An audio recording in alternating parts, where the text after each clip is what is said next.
핵미사일이 날라오는 것이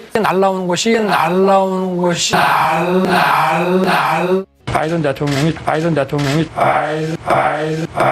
시민하는 그 말씀은 쪽팔려. 시민하는 그 말씀은 쪽팔려. 디지털이라고 하는 것은 오늘날 가짜 뉴스와 거짓 선동으로 우리의 영혼과 우리의 민주주의를 위협하고 있습니다. 디지털에 관한 다양한 법적인 규범적인 논의를 하는 국제 기구가 필요하다는 말씀을 드린 것입니다. Vous connaissez Meta, X, Amazon et Google, eh bien il va y avoir du changement aujourd'hui sur les 19 sites internet les plus populaires. Digital Service Act ou DSA, c'est une nouvelle réglementation européenne, une sorte de super arme pour réguler Internet, Barthélémy Philippe, visant notamment porno, harcèlement en ligne ou encore fake news. 정부나 친정부 기업을 욕하면 그게 바로 가짜 뉴스입니다. À partir du 25 août 2023, l'Europe va transformer notre utilisation d'Internet. Il y a une loi qui s'appelle le DSA, pour Digital Services Act, qui entre en vigueur. Et cette loi, ça fait des années qu'elle terrorise tous les géants de la tech, parce que pour la première fois de l'histoire, elle fixe des règles strictes pour les services en ligne. Contrairement au RGPD, le DSA, il cible uniquement les grandes entreprises.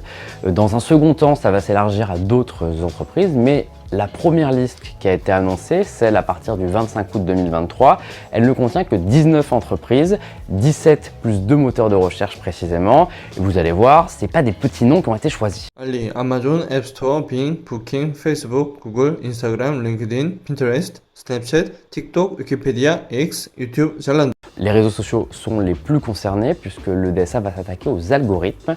Vous savez, aujourd'hui, quand vous êtes sur Facebook, Instagram, TikTok, eh bien, les contenus qui vous sont proposés, ce sont des algorithmes qui décident à votre place de ce que vous allez voir. Est-ce que c'est par rapport à votre âge, par rapport à votre sexe, par rapport à votre centre d'intérêt?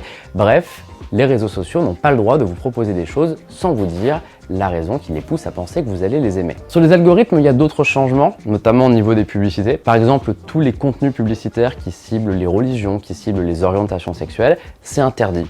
Plus de ça en Europe.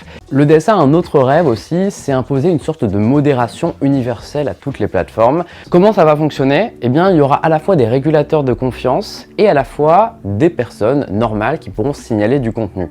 L'idée en France, par exemple, vous connaissez la plateforme de signalement Pharos qui permet de dire quand quelqu'un a dit quelque chose de mal en ligne et de le signaler à l'État.